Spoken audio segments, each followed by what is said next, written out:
Again, I want to thank everyone for taking the time to join us for the first round of interviews for our superintendent search.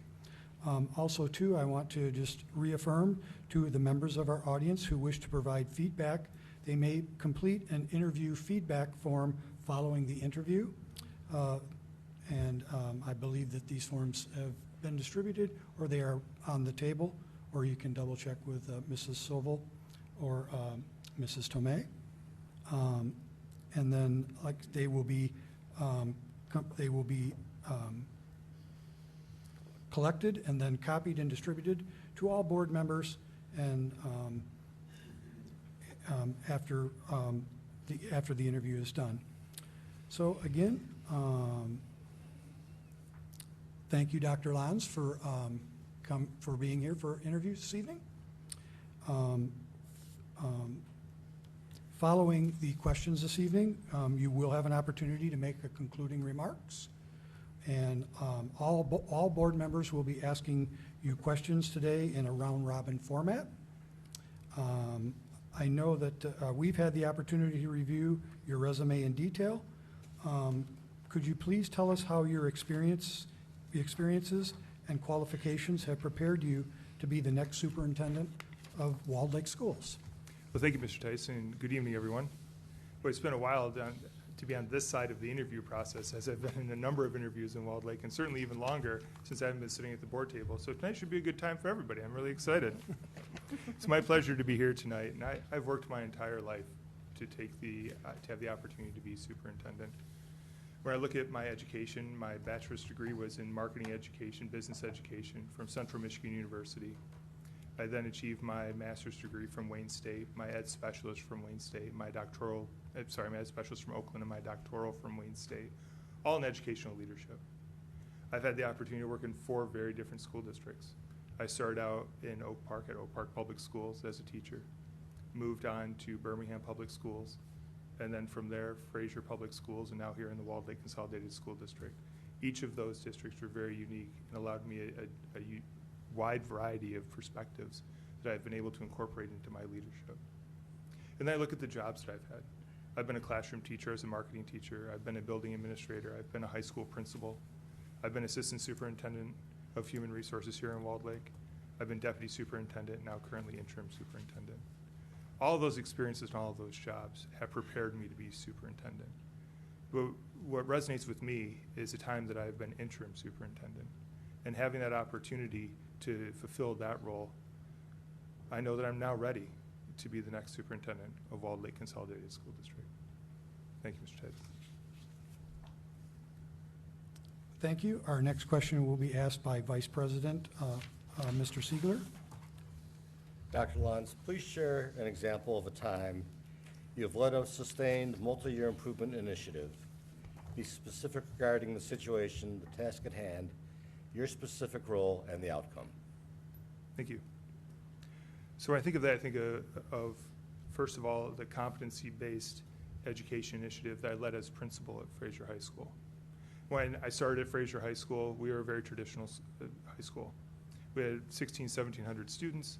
Students would take assessments, they would get the grade on the assessment, and that would be the grade they get. We add up all of the grades at the end of the semester, there's your semester grade. And so as a collective group of educators, we started to talk about that, and we started to say, is that really measuring learning? Because learning doesn't happen in one moment. Learning happens over time. It happens after feedback. It happens after the process has happened. We can have good days and we can have bad days, and maybe that was a bad day for your assessment. And isn't it what we want as educators to make sure that we're measuring actual learning, not just providing information? Because one-time assessments is measuring what you've provided. Assessments over time measures learning. And so that's where competency-based was developed at Fraser Public Schools, and specifically it started in the high school. And so I had the opportunity to work with all the different stakeholders to help move this process forward. Mr. Siegler, to your point, it was a 4-year process. That's not a process that you just do overnight, and it's a process that takes time to make sure that it's done correctly. And so as I mentioned, we involved all the stakeholders in that process, and it turned out very well for us, to the point of which a group of us were invited to go to the Michigan Department of Education and present on the process that we use and how we've implemented competency-based education. In part due to that presentation, the next school year, the Michigan Department of Education offered waivers to all school districts in Michigan that modeled innovative teaching strategies. And so I'm very proud of the work that I was able to lead and that our team was able to implement. And eventually it was implemented district-wide, K-12. As a part of that, we had over 100 different school districts from across the country come and visit us and spend the day with us to learn how we implemented competency-based education. I think that's another testament to how that process was successful. And then I look to a time here in my human resources experience. When I came to Walled Lake, I started at the end of January, beginning of February. And as all of you know, that's when we're going into staffing, that's when we're in contract negotiations, starts at that point. And often a function of that is that we have to lay off employees. And that's not new for our district, it's not new for a lot of districts. It's not easy though. As someone who was laid off himself, I was laid off my first 4 years. It doesn't matter what people tell you. It doesn't matter to say, oh, we're gonna call you back, don't worry about it. You're a great teacher, we really want you here. It doesn't feel like that. And so for someone that believes that people should be cared for and valued, that was something that I wanted to change.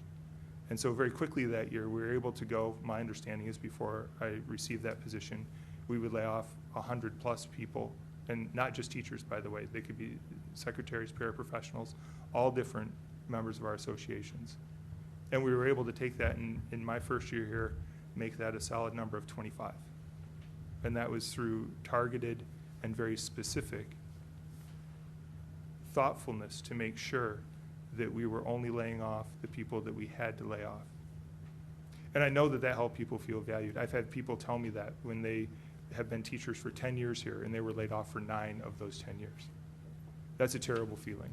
And I'm not casting a dispersion on what happened before me. What I'm saying is that was something that was important to me to make sure that we could have a systemic change when it came to that process. So Mr. Siegler, I believe that those are 2 examples of what has happened over time that have turned out very successful, not only for myself as a leader, and I'm proud of it, but in the last particular case, for our school district and the culture within our school district. Thank you. Thank you. Secretary, Mr. Peterson. Good evening, Dr. Lonze. Good evening. Tell us about your experiences maintaining a focus on student learning while also managing a district that is declining in both enrollment and revenues.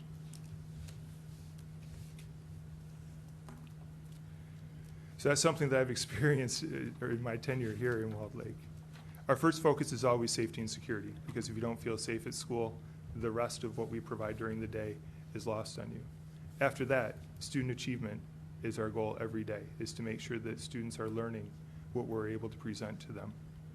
Now, the declining enrollment, that's a concern that we'll have to address at some point. But let's talk about how we get to the declining enrollment in Walled Lake. It's not because people are moving out of Walled Lake. It's not because people are not happy with the services and the education that we provide. It's quite the opposite to that. What is happening is, 1, families are not having 3, 4, 5 children that we were having in our past. The second is we have this bubble that's right now around the 8th grade year.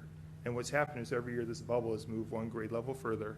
And what that bubble is caused from is really just simple graduation and simple birth rate. And so we graduate approximately 1,100 students. We have approximately 900 students that come in every year. And so as that bubble continues to move forward, the COVID years notwithstanding, what we found is we've had very consistent levels of populations in our schools. And so as that bubble continues to move forward for the next few years, that's something that we're going to have to keep track of how that goes back to the enrollment in our buildings. Ultimately, when we have lower enrollments, our revenues go down. There have been a few years, this year included, meaning this next budget year, where we actually have higher revenue than we had anticipated when you take into account our student decline. But typically in Walled Lake, that's not the case. We could get a $200 increase from the state and still have less money the next year. 2 reasons for that. 1, we are not, and the schools in Michigan are not funded appropriately.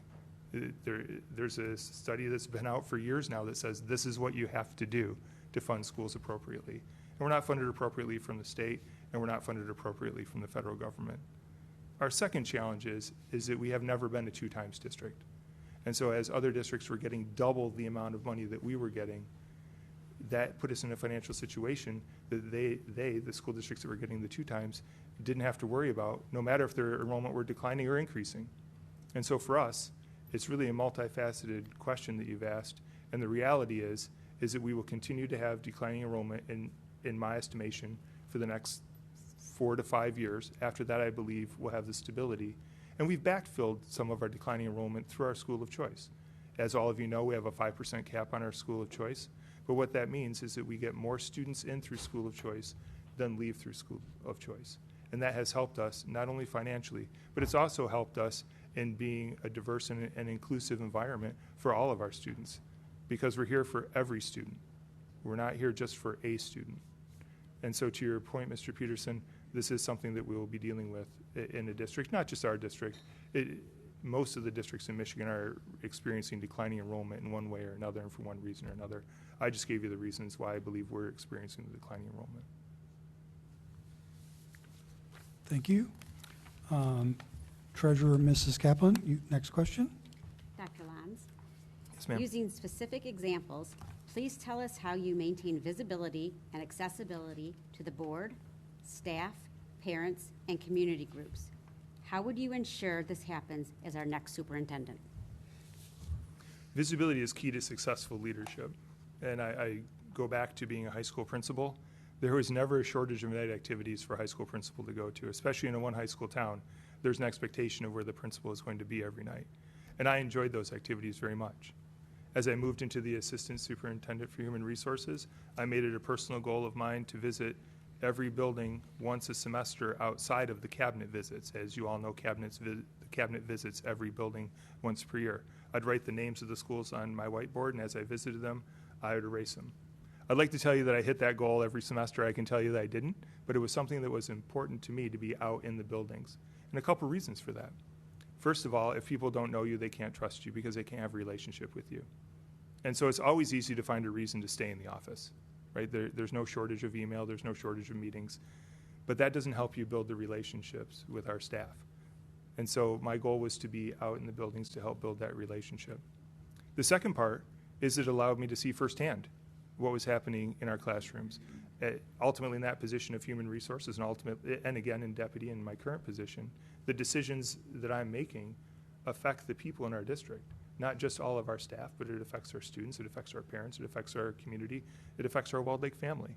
And so for me to have that opportunity to be in classrooms, to say hi to the principal when I walk in the door, to say goodbye to the principal secretary, those were moments that actually, it really were pretty selfish for me too. Because I don't know if you noticed, there aren't a lot of kids in this building. And that's one of the reasons why I became a teacher and an educator, was to have interactions with students and to have that ability to work as an educator with students. So for me, going to the buildings is that high level of visibility. That wouldn't change as superintendent. Just on a side note, 2 weeks ago, I had the opportunity to take my boys and we went to the Optimus fundraiser at Wonderland Bowling and went bowling for their fundraiser. It was great. One of my kids won the Tigers basket, so they were pretty excited. The day before, I went golfing with one of my sons, and I'm confident that if I would have changed my golf score and my bowling score, I could go professional at either. So it's not just being in buildings, but it's also being a part of our community. And so for me, that's an important part of being a successful leader at any level, but definitely as a superintendent. Thank you. Trustee Mrs. Dunn. Tell us about a challenge you've experienced in bringing a diverse group of people to consensus on a difficult issue. How did you provide leadership, and what was the final outcome? So I'd like to go back to your previous answer, if I may, and that was instituting the competency base at Fraser High School. As I mentioned, there were a number of stakeholders that I worked with to accomplish that. So parents were one stakeholder, students were another, staff were another. Those were the three big stakeholders that we were dealing with. Parents were saying, this isn't how I did school. I did fine. There's no reason to change how we do school. And so we had many parent meetings in groups. I had many parent meetings one-on-one to help walk the parents through why this is a better system. Parents would say, well, this isn't how the real world works. Well, actually it is pretty much how the real world works. Other than a night like tonight where it's one 55-minute interview, pretty much you always have a chance to redo something. Now, I would submit to you, we probably don't want someone redoing their driver's test 5 or 6 times in order to pass it. But if you don't pass it the first time, you can still try again. And so those were the conversations that I was having with our parents about competency-based and why it was important to move in that direction. Our students can be funny from time to time, including my 5 children. They're happy to get the score they get on their assessment, and they're happy to move on. Yep, I'll take that 50%, that's fine. Well, no, it's really not fine, right? Because we're hoping and trying and working hard and preparing for you to learn all of the material, not just 50% of the material. And frankly, if that's how you're measuring, I'm not sure you even know which 50% they learned. Did they learn the most important 50%, the least important 50%, or just 50%? And so that's why I would explain to the students that it's important that you learn and master, to the best of your ability, all of the material that we're teaching you. And then finally, the staff.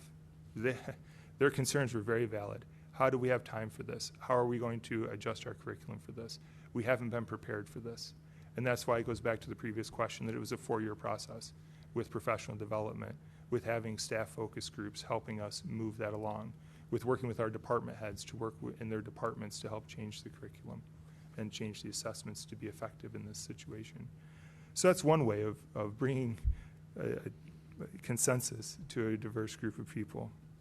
A second way is through contract negotiations. You want to talk about a diverse group of people negotiating with 6 associations at the same time that all have competing needs and wants. Now, when I say at the same time, we didn't bring everyone into the same room, although that might have been fun to try that once. But in general, we don't want to do that. So I was negotiating with 6 different associations at one time, trying to meet their needs within the constraints that we had. You know, we have financial constraints, we have resource constraints.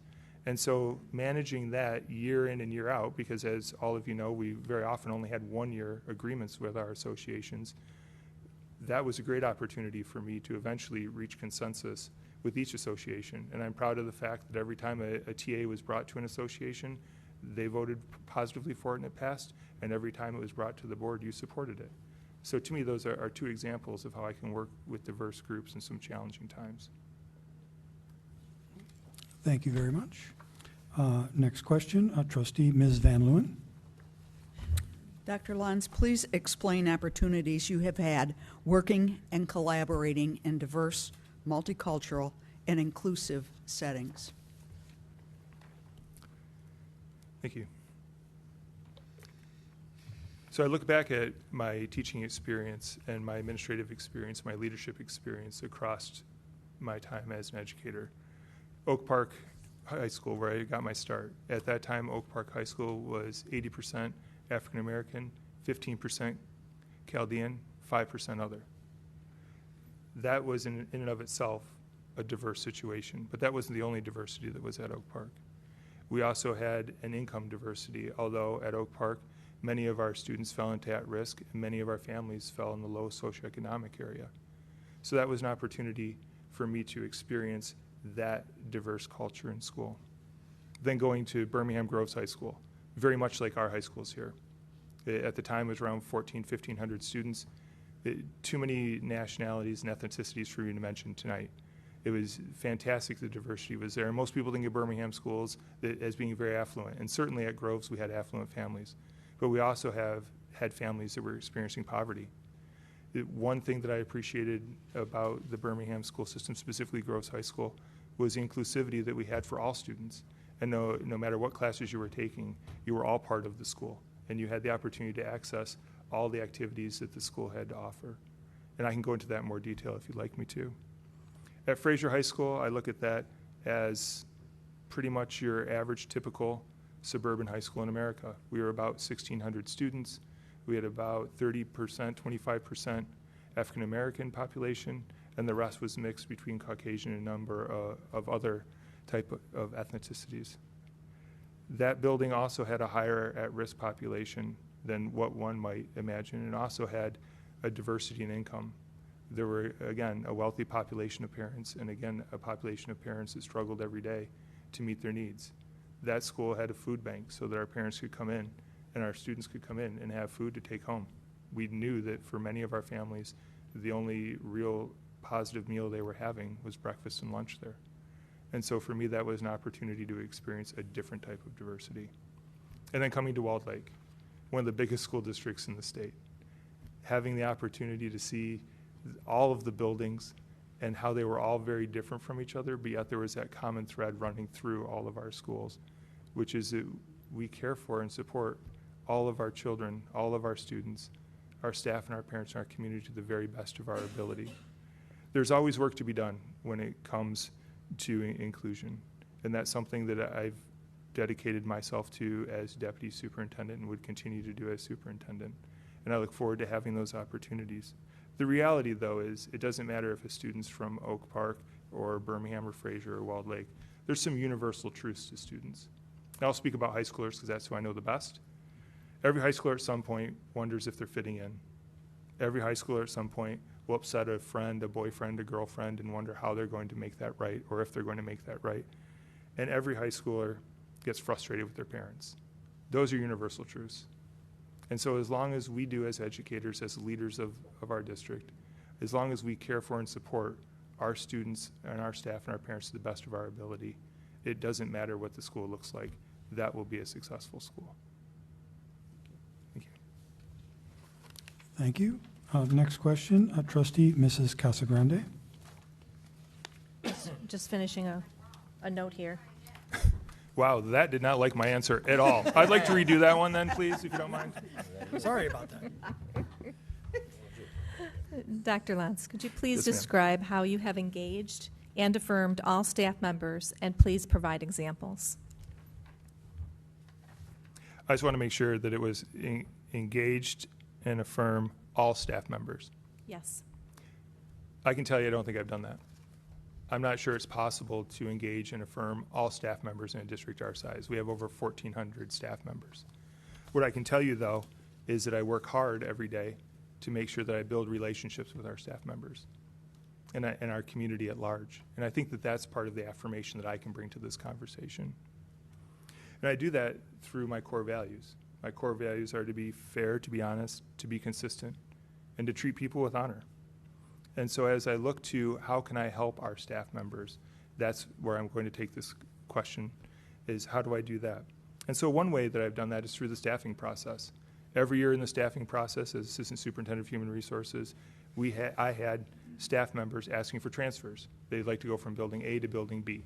And that was in all associations. It wasn't just teachers looking to move. Everybody, and I mean everybody, meaning everyone from associations, were represented in the transfer requests. And so we worked hard to try to grant those transfers. Now, on some level, that sounds pretty easy. You have someone who wants to leave building A, wants to go to building B. I'll use a teacher for example. The grade level matches up, of course, why you wouldn't do that? Well, in every decision, there are multiple factors that you have to consider. And so oftentimes there were competing wants and desires at the building. What are they looking for in their next staff member? Because you want to make sure you have the right staff member in there to fill a need that that building has. And so we'd have dynamic conversations, the principal and I would, about, is this the right fit for you? We'd talk to the principal of the staff member, of the building staff members in that wants to transfer to another one, to a different building. And so I did my very best to accommodate those staff transfers. And I think that that affirmed that process for our staff. A second way is through part-time and share time requests. Oftentimes, we get a significant return on our investment when it comes to someone who is part-time and someone who is shared time, because it's working best for their life, so they're happy about it. And typically when you're happy at work, you produce more at work, you're better at what you do. And secondly, it often serves a purpose from a staffing perspective that I now have someone that I can move FTEs around to make sure that I can fill the voids that we need without having to hire a part-time teacher right off of the street who's coming in for an application. That's a much harder situation. And I found that many of our part-time and shared time teachers have been our most talented teachers because they have extra time, and as if anyone has extra time, but they have extra time to dedicate to it because they're not teaching a full class load. That's just a few ways that I was able to affirm that through our staffing process. A second way that I think, and I'm going to expand your question a little bit if that's okay, a second way I think that I've affirmed not only our staff but our students and our community is the enhancements that I put into place as deputy superintendent through our ALICE training protocols. Our schools were safe before, they're safe now, they'll be safe in the future. But after what we experienced at Walled Lake Central, it seemed that people were more not at ease with going into buildings. We had parents calling me saying, I don't feel comfortable sending my child to school. We had children telling their parents they're not comfortable going to school. And that's not just a Walled Lake thing. We know that that happens throughout the country. And so I'm very proud of the efforts that our team made to partner with Navigate 360 and to bring the ALICE protocols officially into the district. And this year, we'll continue with that. And by the end of the year, our staff will be ALICE certified and our buildings will be ALICE certified. And so to me, I think that's another way of showing affirmation is responding to a concern, responding to the concern of our Walled Lake family. So those are two examples. Thank you. Thank you. The next question I have for you, Dr. Lonze. Yes, sir. How do you go about making decisions on controversial issues? Please give an example of a controversial issue you have experienced. Well, Mr. Tice, I don't think we've had a shortage of those in the last couple of years. We certainly have had challenging times that we've had to lead the district together. One issue that I'd like to speak about today happened during COVID, and that was when would we close a classroom, when would we close a building, when would we close a grade level based on the number of COVID positive cases. And at that time, I was Assistant Superintendent of Human Resources. And those were difficult decisions. I would come in early in the morning, look at the data that we had on the number of cases that were reported overnight and that morning, look to the next day to see what that would look like as we're projecting out what the number of cases would be. And believe me, I never wanted to make a recommendation to close a classroom, to close a grade level, or to close a building. Oftentimes it was with very short notice. And as a parent myself, we were putting our parents in our district in an untenable situation that they had to make a choice very quickly as to are they going to go to work the next day, are they going to stay home with their child the next day, or are they going to leave their child home alone? That's a very difficult decision, a very difficult choice for any parent to make. We had staff members that we were saying, you have 48 hours to convert back to going online, and you'll be online for a minimum of the next 5 to 8 days. And I can't tell you when that's going to end because I still get more and more cases every day reported from your classroom. That's almost impossible for our staff member to turn on a dime that quickly. And then we had our students. We had our students that wanted to be at school. Our parents wanted their kids to be at school. We wanted to be at school. But we had to put safety first. And that came into the challenge of, I now have 50% of a third grade classroom out. Do I keep that third grade classroom for the 50% of the kids in school, and then they Zoom with the other 50%? That's what we had to do. We all remember the roomy Zoomy times. Again, not the quality of education that we want to provide on a daily basis. So that was a very challenging time to make the best decisions that we could. I don't regret the decisions and the recommendations that I made. I believe that the decisions that were made were in the safest possible manner, and that at that time, and continues to be, our top priority is to make sure that our students in our community are safe. But that's one example of a challenging time where I had to make a decision. Thank you. Vice President, Mr. Siegler. Dr. Lonze, describe your knowledge and experience in using data to make informed decisions. Well, the first step in making an informed decision is to listen to people and to gather the data that you speak of, Mr. Siegler. And you do that through conversation. You're able to gather qualitative data, you're able to gather quantitative data. But remember, your decision is only as good as your data, and if you get bad data in, there's a good chance that your decision will not be the best decision. So how do you try to ensure that you have the best data? Well, one is by building relationships so people can have honest conversations with you. If I don't have principals giving me honest feedback, if I don't have teachers giving me honest feedback and parents, it's difficult for me to make the right decision. So it's through those conversations that you gather that data, and then once you have the data, then you can make a decision. One decision that we have to make annually is right about this time of year is how many sections are we going to have, specifically at the elementary level, because we know that class sizes is important to everyone. Everyone wants the smallest possible class sizes that they can have. Teachers want it, parents want it, students want it. As a board and as central office, we want it. At the same time, we know that we have financial constrictions that we have to keep in mind. We also have to keep in mind that not every building has extra classrooms for extra sections. And we also have to keep in mind that right now we have a pretty good teacher shortage. And so to split a section and have someone in there that is not a quality educator, or a quality paraprofessional. That's not in anyone's best interest. So when it comes to making database decisions, most people want that bright line answer of saying, okay, when this happens, you're going to make a decision. Now, sometimes that's true. We have 33 kids in a section in first grade. Yeah, you're going to add a section. But oftentimes, we have bubble sections that we need to continue to watch and we continue to gather data on. And sometimes we even have to make an extra section after the school year starts, because that's responsible for the constraints that I've just listed. And so that's one example of a database decision that I've made. A second one was as deputy superintendent. At the beginning of last year, we had most of our kids coming back to school in person. And as you heard, not only from reports here in the boardroom, but also on the state and national level, many of our kids were having a hard time adjusting to being back in school and being students. And that's nobody's fault. Some of those students have been out for 2 years. Some have been out for a year and a half. And it wasn't that we weren't prepared. Our principals had great plans on how to start the year off and how to help remind people what the expectations are, remind people of what it's like to be part of that culture in that building, remind people of what it's like to be a student. But we had students that had social and emotional concerns. And so in listening to that and gathering the data from that, I made a recommendation that we add a full-time social worker to every elementary school.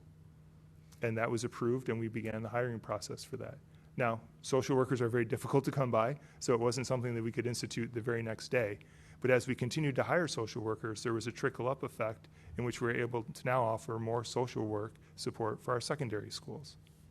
That was an impact based on the data that helped our social and emotional needs in the district and helped our students behaviorally. And when you do that, it helps everyone academically. So that's another example of a database decision that I've made. Thank you. Next question, Secretary, Mr. Peterson.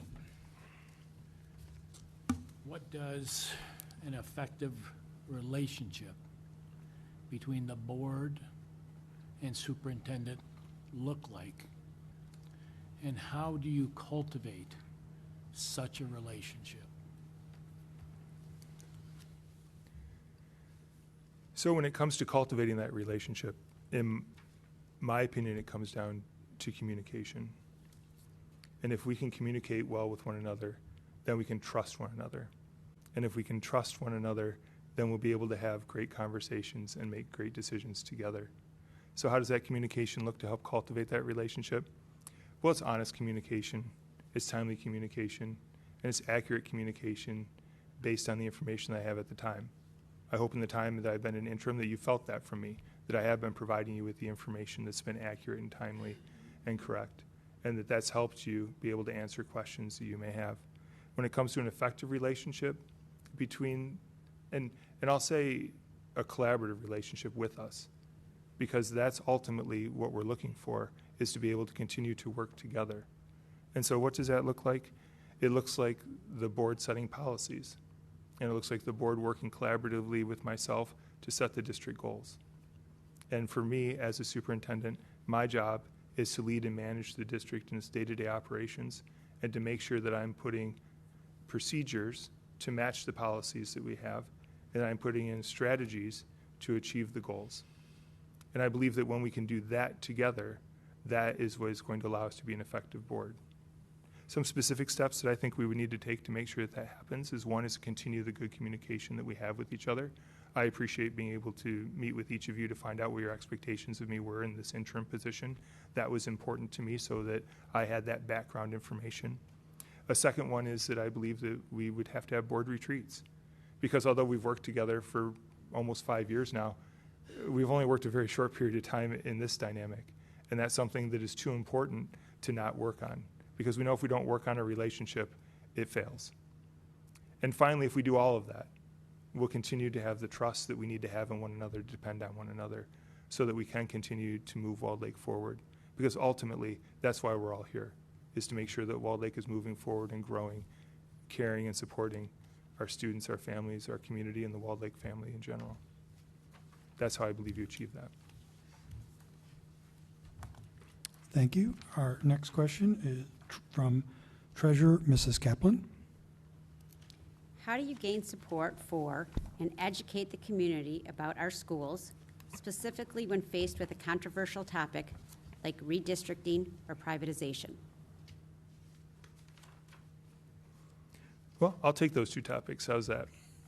For privatization, Walled Lake has done the hard work on that aspect. I don't believe that at this point there would be any need to look at privatizing any other parts of our organization. And so I commend the efforts that took, because that is no small feat. Redistricting. Mr. Peterson, I believe you asked a question about declining enrollment. And we talked about that bubble around the 8th grade. As that bubble continues to move through, we're going to have to look and say, what sizes do we want our schools? And sometimes people think that's, again, an easy answer. It's not, because there's multiple facets as to what makes a school effective for all students. And so when we look at the size, if the school is too big, too large, then our students miss out on opportunities. They can't have every activity that they want to have. They can't necessarily have every class that they want to have, because there's limited number of spaces for that. And sometimes when a school is too large, they can get lost in that number. And so it makes it very difficult then for us to reach every child every day when it's a large school. Conversely, people think, well, having a small school is great. Then you'll know all the students and they will have the best of everything. It's true that you're going to have more personal relationships with students in a smaller school, typically just because of the ratio of students to staff. But the converse is true. In a smaller school, you can't necessarily offer all the classes that you want to offer because you don't have enough students taking those classes. You can't offer all of the sporting activities that you want to offer because you don't have enough students participating in the sport for that school. You can't necessarily offer all the clubs and activities that you want to offer because your staff is already sponsoring one or two additional things. So there's a sweet spot for every level of school, or at least a range for every level of school. So when it comes back to redistricting, that's something that we would have to look at. Now, if that's something that the board would like the administration to look at, then we need to look at that as a multi-year process if we're going to look at redistricting. The first year of that process is to gather information and to communicate that information. We meet with core groups of people. We have open forums on it. We have studies done. And then we take that information and we share that with the community. That's year one. Year two, we then start to develop what that plan will look like for redistricting. And we do that again through explaining the why it's important to do that for some of the reasons that I mentioned just a minute ago. And at the end of that year two, we share the implementation plan. And then year three is when we actually implement the redistricting. Again, it's not a process that should be done quickly because it's very emotional. Very few people are happy with redistricting unless you're the person that gets to stay in the school that you want to go to. And so to rush that process isn't fair to anybody.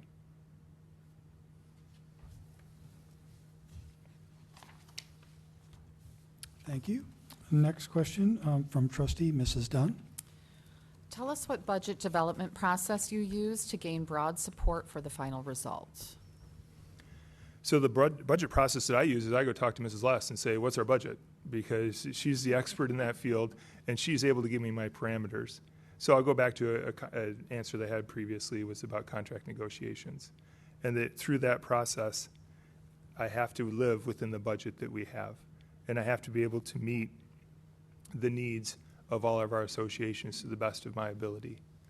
And as we go through that process, we need to make sure, to the best of our ability, what I can control, I try to keep whatever cuts are necessary outside or away from the classroom. Over approximately 80%, a little over 80% of what we spend every year is on our staff. So unfortunately, when it comes to having to balance a budget, ultimately it comes down in many ways to the staff that we have. In my time here in the district, I've, through negotiations, cut over $10 million.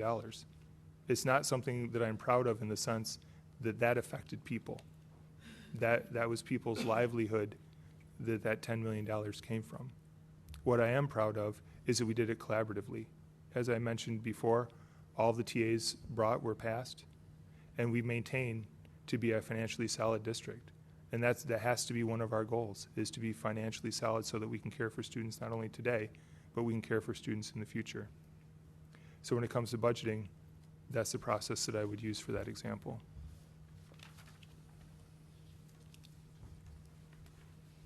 Thank you. Our next question is Treasurer Ms. Van Leeuwen. Trustee. Trustee, but that's okay. Oh, trustee. Sorry. It has been said that people either love or hate negotiations in the school community. Would you please tell us where you fall on this spectrum and share with us your negotiating experience? Sure. My answer to that is yes. You can love it and you can hate it all at the same time. And there's many times that I love that experience. I certainly love the experience of when we have a TA. And if you've ever been in a room for that, you know what I'm talking about, is that you've worked so hard to get to that point, and finally you've reached the point where everyone feels comfortable moving forward and putting the contract to bed. That's a fantastic feeling. I also love having those conversations with all of our association leadership during negotiations. There were many times that during negotiations, an issue would be brought up that we were able to solve right at the table. It didn't have to go into the contract. It didn't have to be a long, drawn-out process. It was a very reasonable proposal. It made sense to us, and we're like, yeah, we'll do that right now. And so we could just agree to that and then put it to the side. Those were fantastic moments, and I love being able to do that and hearing the other perspective. The parts that I hated, when it felt like we were 100 miles apart and we were never going to get there. When there was a proposal that I just couldn't understand the logic or reason as to why that proposal was being made, no matter how hard I tried, no matter how many questions I asked, or that the proposal, frankly, outright was not even a legal proposal to agree upon. Those were challenging times. And so when you hit challenging times, you have to look at your leadership style and you have to look at the tools that you have. And to use a couple analogies, sometimes you have to be the eye of the tiger. You got to run in there and you have to move the process forward, right? You have to help get unstuck from where you're at.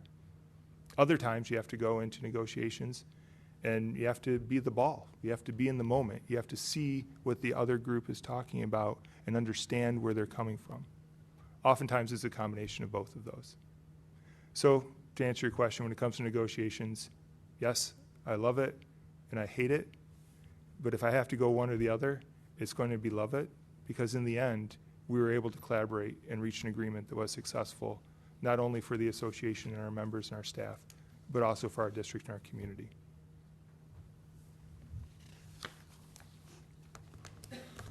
Thank you. Our next question is from trustee Mrs. Casagrande. Dr. Lonze, what do you foresee as items that the superintendent should do versus delegate versus lead? Please provide examples. Well, in district our size, the superintendent has no choice but to delegate a lot of responsibilities. And I'll give you a couple examples of that. Every month I pay my bills, I balance my checkbook. It doesn't mean that I can develop a $160 million budget like Mrs. Les can. I've put down 3,000 square foot of wood floor. I've done wiring in homes. I've changed out plumbing. I certainly don't know operations like Mr. Chatfield does. And I can go cabinet member by cabinet member because they are excellent and they are experts in what they do. In the perfect world, you only delegate what you know. In the world of a superintendent, you can't be an expert in everything that you do. So what do you do then? Well, then you have to ask questions. And you have to continue to ask questions to learn as much as you can about the processes that they're going through, about the items that they're trying to tackle. And that's something that our cabinet does very well. And we discuss most of these issues at cabinet. So even though it might be Mr. Chatfield's concern or Mr. Chatfield's problem to solve, we all have an opportunity to weigh in on it, even though we're not experts. And from there, it's great to get different perspectives, because when you're the expert, you often can get very myopic into one or two solutions. When it's not something you know a lot about, you can become very creative in potential solutions. And so that's part of that ongoing discussion that we have. Ultimately, the leadership comes at the global level. Is that my job as superintendent is to make sure that the district is moving forward in a way that everyone feels safe, supported, and cared for. The reality is my job is to manage and lead the day-to-day activities and to make sure that everyone else is moving forward in the same direction. Now, I spoke earlier about the experts that we have on cabinet, and Mrs. Les taught me this. It's trust but verify, right? And I do trust everyone on cabinet, but it's important that everyone has the opportunity to be verified. And I'm not the only one as superintendent that would be doing that. We have auditors that come in and they audit our financials. We have inspectors that come in to inspect our buildings. And so it's a team effort to make sure that our school district is the best school district that it can be. And so those are a few examples of what I would delegate versus lead versus do. Thank you. Our next question is Vice President, Mr. Siegler. Dr. Lonze, what unique skills or leverage could you bring to this position? And how will Walled Lake Consolidated Schools be served by this? Please provide examples of how you've leveraged these skills. You know, I can speak to the unique skills that I have. I don't know if I can really speak to the leveraging of those skills, because to me that's a little, and I mean no disrespect to your question, to me that's a little bit of a loaded question, because it implies to me that there's a potentially win-lose there. And that's not how I approach situations. So I'll speak to my unique skills, and then we can take it from there. How's that, Mr. Siegler? So when I look at my experiences in the school districts that I mentioned that I've worked in, all 4 very different school districts, from being a teacher in a classroom to being a building administrator to being a cabinet member to now being interim superintendent, those experiences are unique to me. To think about the degrees that I have, from my bachelor's degree all the way up to my doctoral degree, that is something that has helped me become the unique person that I am. And all of those experiences have helped me to form relationships, because ultimately in our business, it's about relationships and trust, because that leads to caring and support. So I guess if I acquiesce to your question, that's how I leverage my unique skills, is to hopefully build quality relationships with people based on my core values, because I do care very much for our staff, our students, our community, and the Walled Lake family. And that's part of what I've learned over my unique set of experiences and skill set. Thank you. Thank you.